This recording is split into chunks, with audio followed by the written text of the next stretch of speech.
Hello दोस्तों, क्या हाल है। उम्मीद करता हूँ आप लोग सब ठीक होंगे। मैं हूँ आपका दोस्त नफीस और आप देख रहे हैं मेरा चैनल डेली के मोशंस।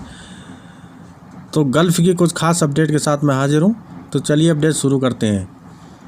अगर आप दुबई में हैं तो इस महिला की तुरंत मदद करें। भारत की ये महिला है और खाने तक को दिक्कत है।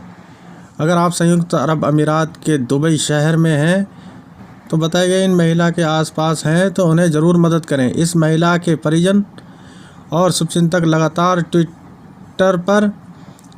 ट्विटर पर भारतीय दूतावास और सरकार से गुहार लगा रहे हैं कि महिला के पास ज़रूरत की कोई चीज़ उपलब्ध नहीं है और वो खुद फंसी हुई है। खाने से लेकर रहने तक के लिए दिक्कत है। तो आपसे गुजारिश है कि अगर आप इसे लोगों तक पहुंचा पाए तो एक प्रवासी की मदद हो जाएगी। जवाजात ने किया बड़ा ऐलान। अब इकामा का रिन्यूअल बिना ट्रांसफ़र किए हुए नहीं होगा। सऊदी अरब के पासपोर्ट मंत्रालय ने एक महत्वपूर्ण जानकारी देते हुए कहा है कि जो भी प्रवासी के आश्रित जिनका उम्र 25 साल से ऊपर है, अगर वो अपना इकामा दोबारा से रिन्यू कराना चाहते हैं तो उनके लिए ये नई शर्तें लागू की गई हैं।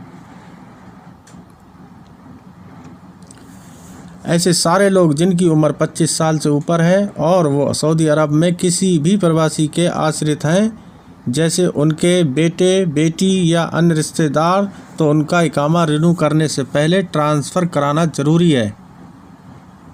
जवाजात कार्यालय ने ट्वीट पर जानकारी देते हुए कहा है। सऊदी अरब के रियाद में 1492 प्रवासी कामगारों को बुला के सैलरी दी गई। सब ने डाला था मालिक पर कंप्लेन।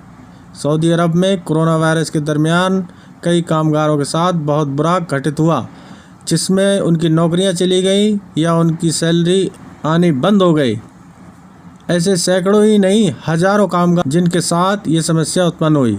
लगातार कामगार लेबर मिनिस्ट्री में अपनी कंप्लेंट दर्ज कराते रहे और जिसके फलस्वरूप अब कामगारों को एक बेहतर और सुखद खबर मिली है।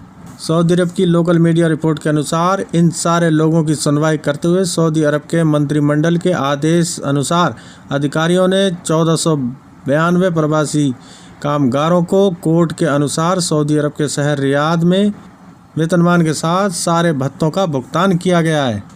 अगर दूसरा कोई भी काम का जिसके पैसे बकाया हैं या जिसके कंपनी के साथ कोई भी शिकायत है, वो लेबर कोर्ट में इस बात की शिकायत तुरंत जाकर कर सकता है। सऊदी अरब के मंत्री के अनुसार सऊदी अरब अपने कानूनों के पालन करवाने हेतु प्रतिबद्ध है और इसके साथ ही सारे प्रवासियों के हितों की सुरक्षा करनी भी वो अपना कर्तव्य मानते हैं और इसमें वो पीछे नहीं हटेंगे। अधिकारियों ने अनुरोध किया है कि प्रवासी कामगारों को अगर किसी भी प्रकार की शिकायत है तो वो स्वयं आगे आएं और लेबर मिनिस्ट्री में अपनी कंप्लेंट दर्ज कराएं। विधि सम्मत सही कार्रवाई कम से कम समय में की जाएगी।